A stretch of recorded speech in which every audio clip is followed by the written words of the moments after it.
It's been a few months since we last caught our glimpse of Gen 9, and while I was hopeful the series was taking the right steps to creating something fresh and new, including inspiration from Legends Arceus, part of me worried Game Freak would revert back to its stubborn ways, dull, linear progression. But with this latest trailer, I can confidently say Pokémon is finally innovating. Well, beyond just moving into 3D and adding some new battle mechanic.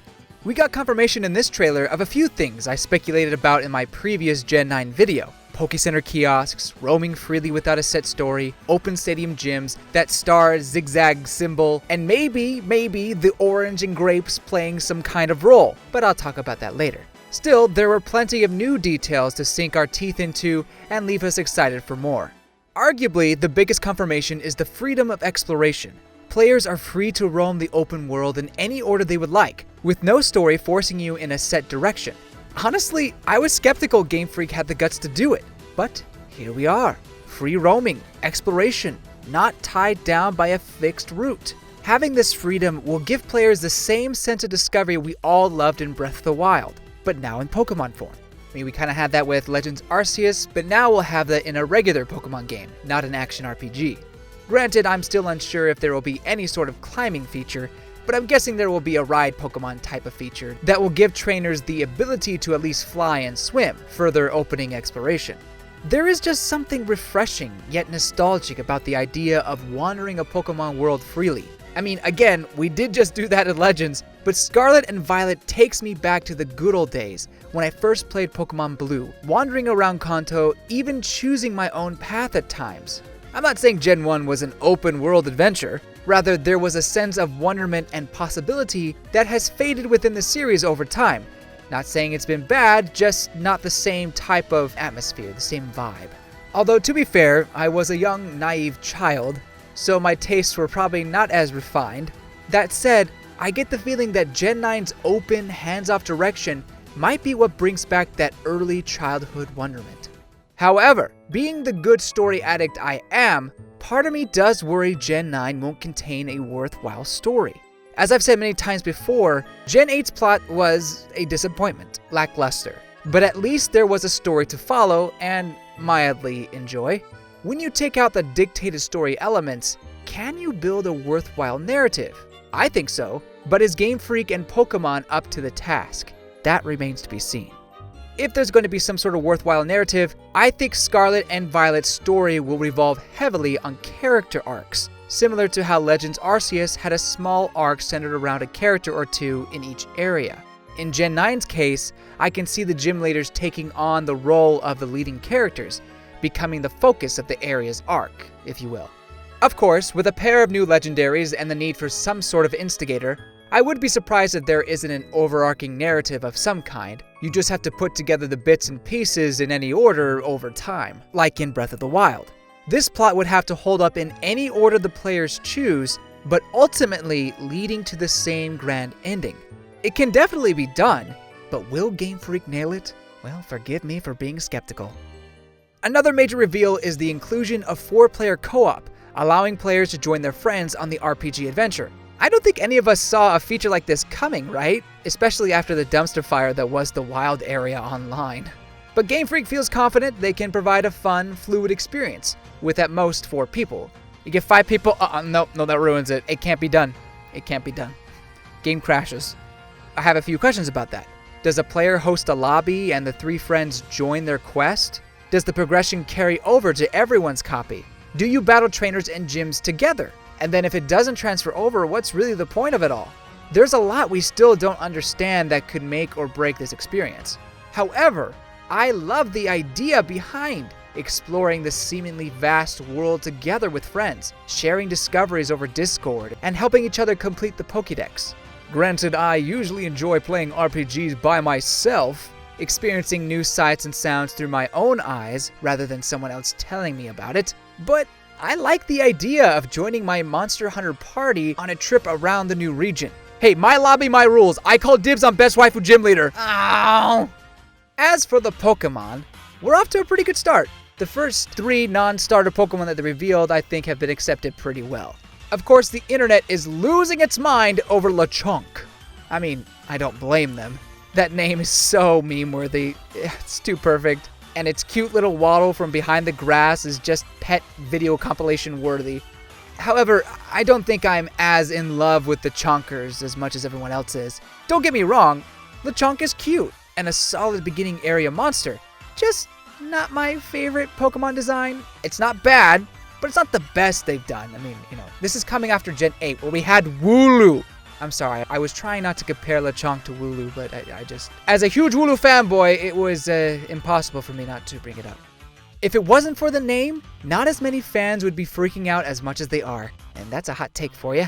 But hey, if you love Lechonk, name and muscly pig body, hey, all the more power to you. Maybe I'll throw him on my team too. I don't know. I love the name Lechonk. It just, so many possibilities with that name. Personally, I like Smoliv the best out of the 3 revealed. I thought it was a better pun too. Something about its never-ending anxiety spread across its face is just so cute and relatable. Granted, it's not the most unique Pokemon design. It kinda looks like an anxious Budew, but even then, I'm rooting for the little guy. It'll make a fine addition to my party made entirely of food. Palmy, this gen's Pikachu clone, is alright, but my least favorite of the 3. Its poofiness is cute, but the thick arms look kinda goofy. Well, looks like somebody never skips arm day. Compared to other Pikachu clones, Palmy is probably near the bottom in my books. I'm sorry if you love it. It's not doing it for me. It's not bad, it's still a good design, it's just not one that I like. Does that make sense? I feel like I'm sounding negative. I'm not trying to sound negative. I really am not. I think they're all 3 good designs, just not the best designs they come out with. Man, I sound like a Pokemon elitist. Am I becoming a Gen 1er? Oh, honey, you always were.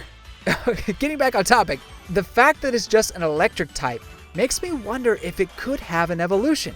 It's not a sure thing, but Game Freak as of late includes a secondary typing to make the electric mice stand out from the others. So maybe for the first time since Pikachu, the mouse will evolve, or it'll stay small and poofy, which is probably what people prefer anyway. These weren't the only 3 pocket monsters revealed, as we also got our first cinematic look at the Gen 9 legendary Pokemon, Koraidon and Miraidon. What can I say? They nailed it! Fantastic designs, creative theming, much better than the Sword and Shield dogs, who I thought were a little awkward, just telling the truth. Thank goodness we dodged the Dragon Fruit legendaries I theorized about before, oh boy. Both these designs are so good that I have no idea which version I want. They offer so much to the imagination with their vibrant colors and shape, following a specific theme without being too obvious. That theme being past and future. Korai means ancient, Mirai means future.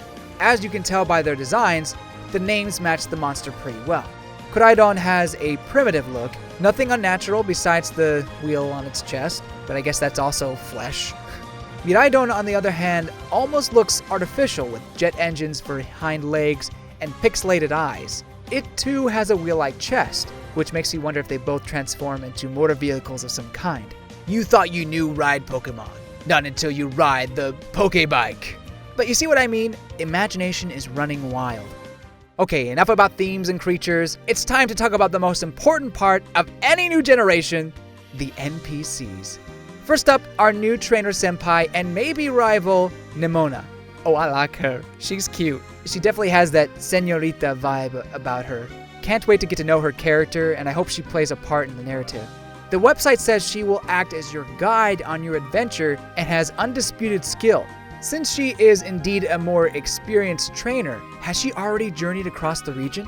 Her uniform indicates she's still in school, so maybe she's taking on the role of a teacher assistant? I don't know.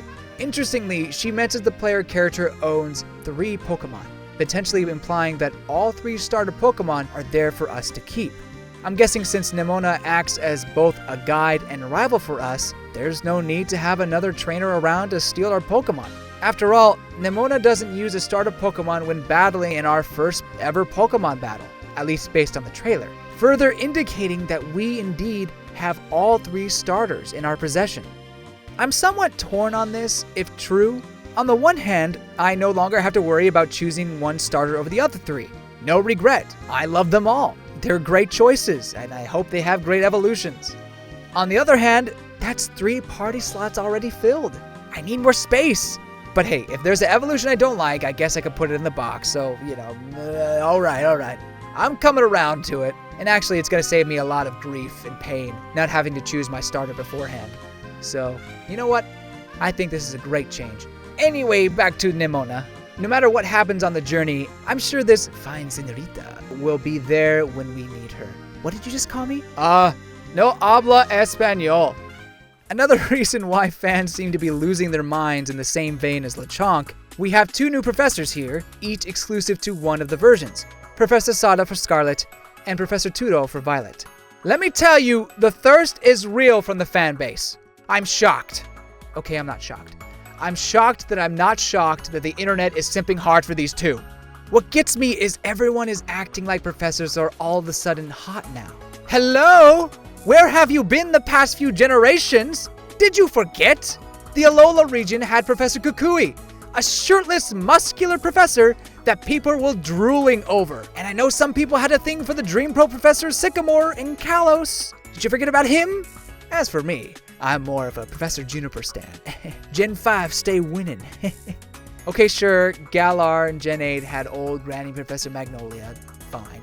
But her hot granddaughter Sonia eventually took her place. So what are you talking about? I don't want to hear this, ooh, they finally made the professor sexy. It's been that way for a long time. Stop lying to yourself. This is nothing new.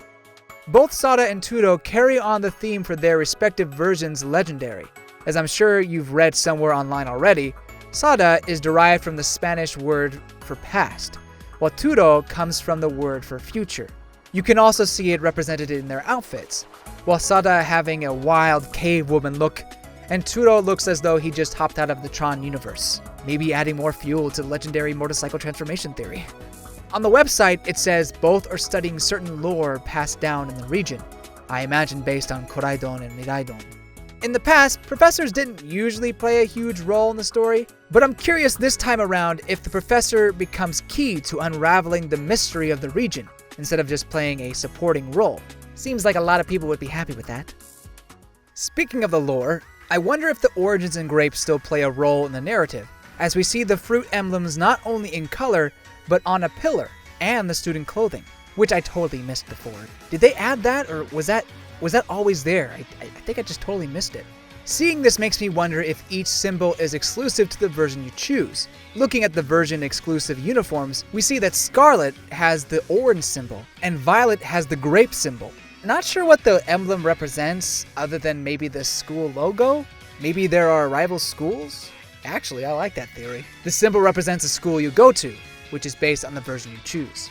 Either way, the oranges and grapes seem to be here to stay, in one way or another. I don't know if they have anything to do with the past or future theme that we talked about earlier, which seems to be the main theme in this latest trailer, but the color scheme does seem to match the professors. Reddish-orange for Sada, and the purple hues for Tudo. Perhaps the professors are related to the respective schools. We'll have to wait and see. Lastly, let's talk about that mesmerizing tease at the end of the trailer. Well, what could they be teasing with that? We've already seen the legendaries, so what else is there to tease? Another legendary Pokemon that's kind of, the Rayquaza of the group? Or is it some other thing? The inclusion of the thrown Pokeball might point towards a new game mode of some kind. Maybe the return of Pokemon beauty contests. But I'm really just taking shots in the dark here. Would love to hear everyone else's theories about this strange tease in the comments. And that's all I wanted to talk about for this Pokemon Scarlet and Violet video. It truly does feel like Pokemon is reaching modern day game design and embracing the freedom of exploration, innovating to match the expectations of the fans. Not every franchise needs to transition into open world gaming, but for a beloved RPG adventure like Pokemon, it sure seems to fit perfectly. I hope Game Freak continues to embrace their ambitious side and further innovates into the future. My only problem now is picking between Scarlet or Violet. That's everyone's problem at this point. But I really love what I'm seeing right now from both. The legendaries, the professors, the fruit. I don't know if I could choose right now. I think I'm going to wait on more information before I decide which version to get. It'll be worth the wait. Because right now, I'm happy with either. Did you know Sada has fangs? Of course the correct choice is Scarlet. I never doubted for a moment. In this household, we support oranges. I don't want to see a single grape in that kitchen! Thank you so much for watching. Which version will you choose? Team Past or Team Future? Let me know in the comments below. If you liked my thoughts, be sure to share them with your friends and subscribe for more. Kind of a FYI for everybody, I'm going to be moving here pretty soon, probably within the next couple weeks, which means a few unfortunate changes, but nothing that I can't deal with. I will remain optimistic and hopefully get back to sharing content with you soon. I'm hoping I move after Nintendo's Direct and not like it right in the middle of it, but we shall see. Thank you all for sticking around, and I hope you have a wonderful day. See you later.